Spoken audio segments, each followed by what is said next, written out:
Jacksonville Jaguars fans, welcome into Duval Daily presented by GenJag.com. I'm Jordan DeLugo. Thanks so much for being here. Wednesday, July 23rd, Jaguars training camp practice number 1 in the books. Just got home. Really interesting day so far. Interesting first day of Jacksonville Jaguars training camp under this new regime. Liam Cohen, the new head coach. All the newness around the facility, around the building, right? And it's different. There's no question about it. And it was this morning about halfway to the Miller Electric Center, I realized I don't have my parking pass or my credentials. I was driving my wife's car. Some stuff was in my car. Had to turn around, go back and get it. And I was, like, I'm going to miss the first few periods of practice, but got there. And it was period 1 was just getting going. So it ended up working out perfectly in that regard. And it was just a really short practice. It was scheduled to start at 8:15. It started around 8:45, wrapped up at 10. I cannot remember attending a shorter training camp practice, but this is a group, a leadership group that is looking to maximize time. And I think that they didn't have any wasted time throughout this training camp practice number 1. It was nice to get in there early and get out early. Broke a little bit of a sweat out there, obviously, but it wasn't like I was fatigued or, needing water in a big way or anything like that. So it was just really nice. But getting to this practice, a lot of takeaways, even though it was quick, it was concise, a lot to get into. So we're going to talk about Travis Hunter every day. Absolutely. We're going to talk about the quarterback, Trevor Lawrence, every day. But we're going to try to get into as much as we possibly can. We did hear from Trevor Lawrence and Liam Cohen after practice. Going to talk a little bit about what they talked about and get into it. So really appreciate y'all being here, supporting the channel. If you enjoy the content, please like and subscribe and leave a comment in the comment section below. Let me know what you're thinking about training camp practice number 1 if you are out there. And shout out to Rob who came and said hello. If you want to support the channel further, genjag.com/shop, pick up some new Duval gear. Got lots of stuff up on the site right now. So Travis Hunter was in teal today. So teal means he's on offense. Wearing a white jersey means he's on defense. But when it comes to Travis Hunter, Liam Cohen was asked, and he said within the first 6 practices, in all likelihood, they will have a practice with him flip-flopping on both sides of the ball, playing both sides in a given practice. And he said after that, their plan is for it to become the norm, where he's practicing on both sides of the ball in a lot of practices. Like not just walkthrough, not just meeting, actually practicing on both sides of the ball. That's their plan. He said it's already mapped out, accounted for. They're trying to maximize everyone's time, especially Travis's, because of, the role that he's in, which is playing offense, playing wide receiver, playing defense, cornerback, and trying to do it at the highest level possible. Like I said, he was in teal today, so offensive day for him, but during a special teams drill, Liam Cohen pointed it out. I was going to bring it up already, but during a special teams drill, he was working with defensive coaches just on a walkthrough, right? Getting some physical work in, not because he's going to meet with both sides of the ball every single day. He's going to. On an offensive day, he's going to meet less with the defense. On a defensive day, he's going to meet less with the offense, but they want him to be prepared no matter what, right? So he's going to be mentally and physically pushed in a way that we just have not seen around here. How did he respond to all of this today? No pads again. That's something y'all need to keep in mind. Pads will come on next week. No pads. How did he play today? He played really well. Overall, didn't get a ton of work in the 11-on-11s in terms of like actual, targets, but he did have 2 catches from Trevor Lawrence. Both times he was targeted, he came down with the football. Nothing crazy, no wild highlights, anything like that, but he was very consistent catching the ball and running routes in the team periods, 7-on-7, 11-on-11. He was very consistent in the individual wide receiver periods, just catching balls on air from the quarterbacks and working through the different wide receiver drills. He was bringing the energy, the enthusiasm, catching everything thrown to him.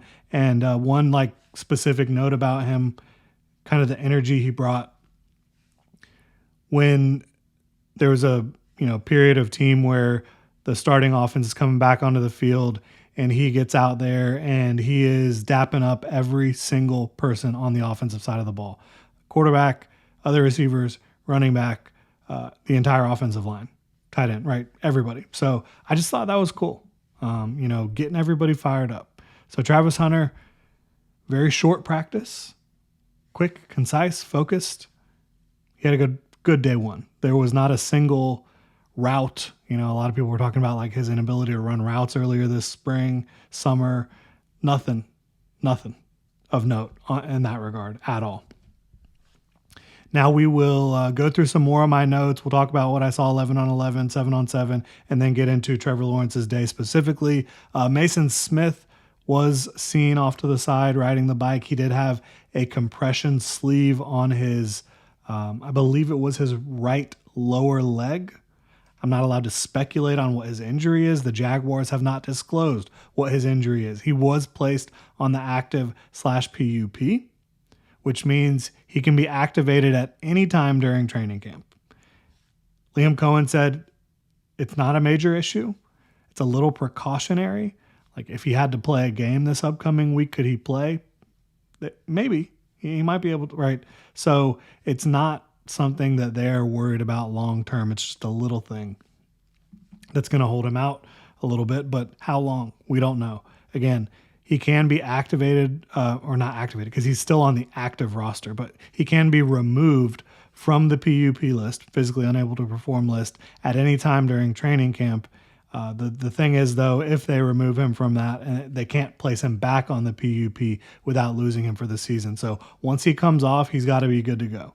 And just seeing him walk around, move around, ride the bike, it, like I said, didn't seem like anything crazy. Liam Cohen said it wasn't anything super long-term. So hopefully they're able to get him back out there quickly because he's somebody that they are relying on to be impactful in his second year in the NFL and this first year of this new regime.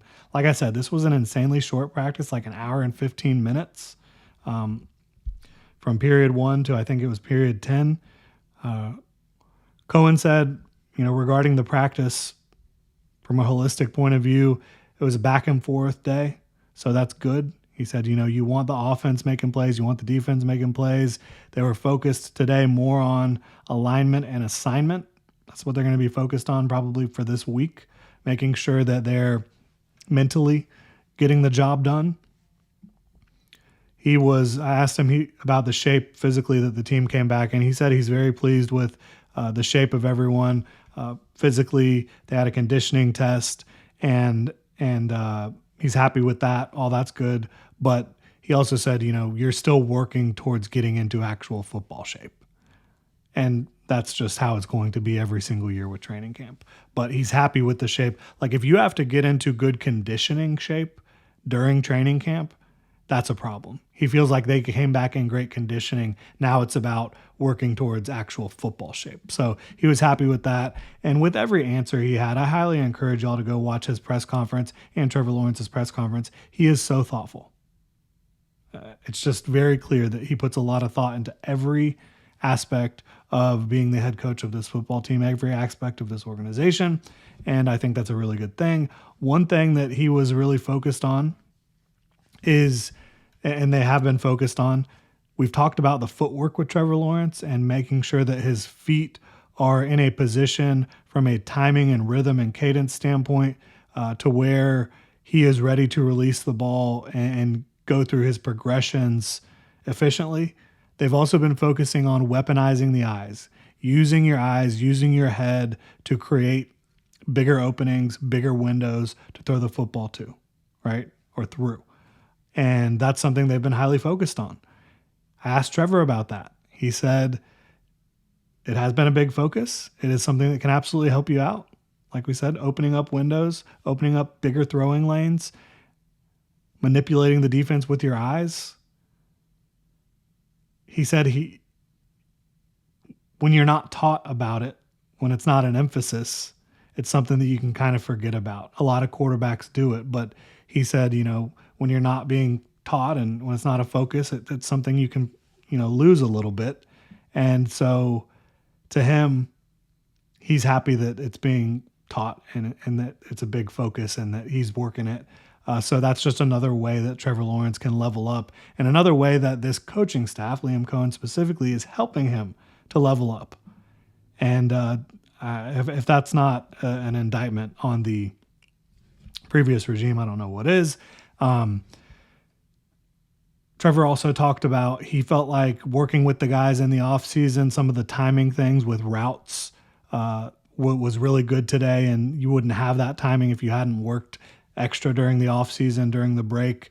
You saw them working out down, I think, in the Caribbean somewhere in the Atlantic out there, and then also saw them working out in Jacksonville, Travis Hunter, Brian Thomas Jr., Travis Etienne, all these guys. So they got in some extra work for sure. And again, not going to get into everything they said, but go watch Trevor Lawrence and Liam Cohen talk about this practice and where they're at. So getting into some 11 on 11 notes, Tank Bigsby did have the first carry. I thought overall the backs look really explosive, but the run defense, no pads again, right? So not big contact, but the run defense also looked really, really good. And that shouldn't be a big surprise because you've got Josh Hines-Allen, Trayvon Walker, good run defenders, Foye Luke and Devin Lloyd, really good run defenders. You've got Tyler Lacey in the middle, who's tough, and Devon Hamilton and stuff. So there's just a lot of really good run defenders in the front seven for the Jaguars. So you saw a lot of contact at or close to the line of scrimmage, which I think you want to see from a run defense, certainly. Somebody who they did have a really tough time getting hands on, whether it was like the first team or whatever it may be. You know, Tootin was out there with different squads, certainly. But Bashal Tootin, the rookie out of Virginia Tech, 4th-round pick, Bashal Tootin was scooting. And yeah, sorry, I'll see myself out. But legitimately, the dude moves at a different pace. He really does. And he has great bend as a running back, like the ability to not just run fast in a straight line, not just to be quick and juke guys and have good contact balance and be low to the ground, but like the ability to, at full speed, move in different directions. He has that in a big way. And I think that showed up today. It'll be exciting to see him and the rest of the backs once the pads come on. Nick Mullins, he had a nice completion to Parker Washington. I thought overall Nick Mullins had a really good day outside of throwing an interception to Aiden White, number 40. Aiden White got an interception on the sideline of Nick Mullins. But other than that, I thought Nick Mullins had a really clean and efficient, getting the ball out on time and rhythm to the right place. And Nick Mullins is a Jaguars backup quarterback right now. He has experience in this type of system with Kevin O'Connell in Minnesota. He's also been with San Francisco before. So like there's certainly tether points there. And he was with Grant Udinski in Minnesota, the Jaguars offensive coordinator.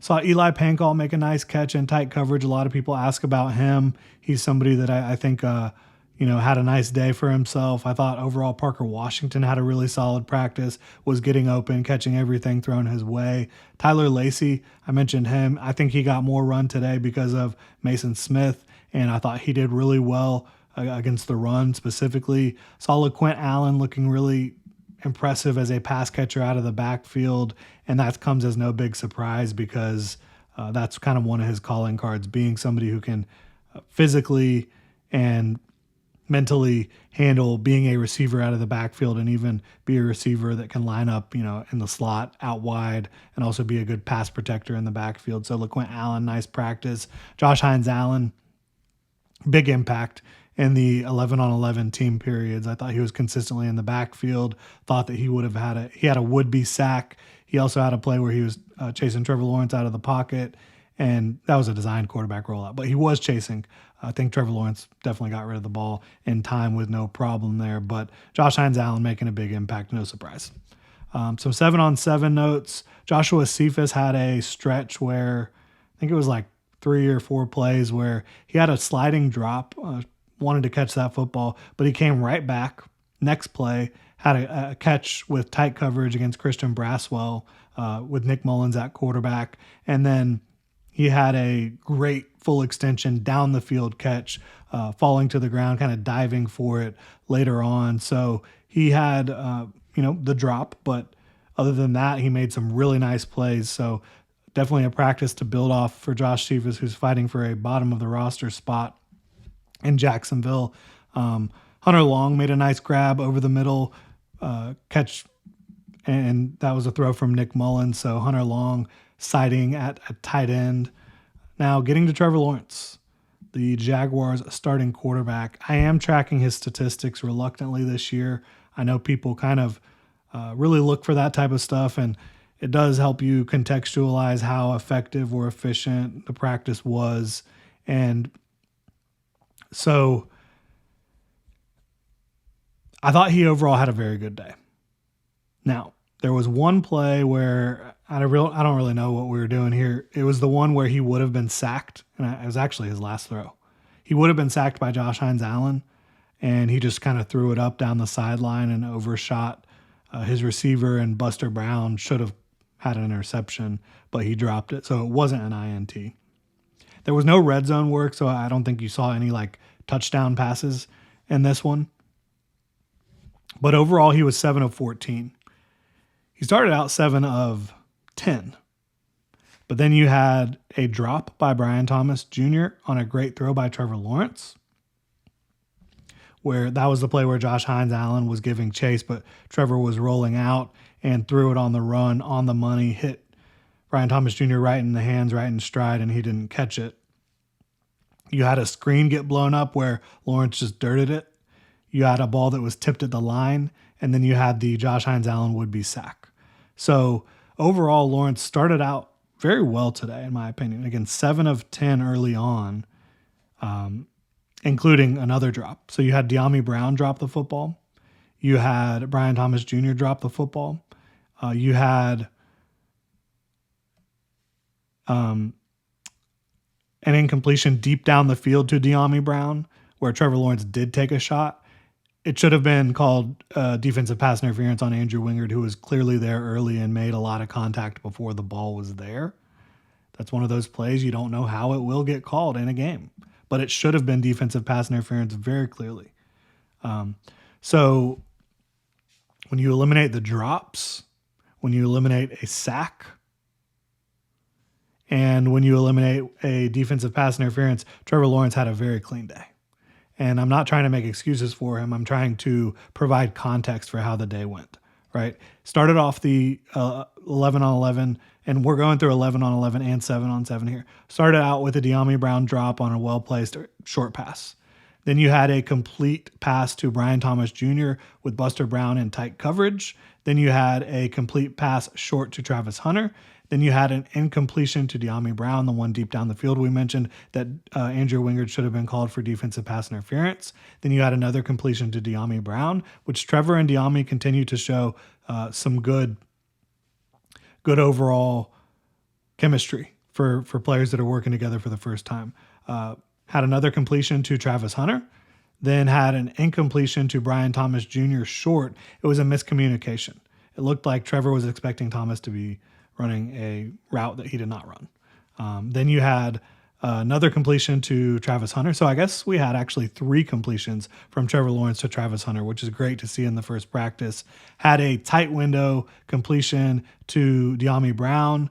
Then you had a completion to Brian Thomas Jr., and that gets us to that 7 of 10 mark. And then you had 4 straight plays that did not go very well for the offense. Again, the drop by Brian Thomas Jr. on a great throw by Trevor on the run, a screen that got blown up, a pass that was tipped at the line, and then a Josh Hines-Allen would-be sack. And so that was the day for Trevor Lawrence. Again, one of these shortest training camp practices. Really, I cannot remember attending a shorter training camp practice. So it was fun.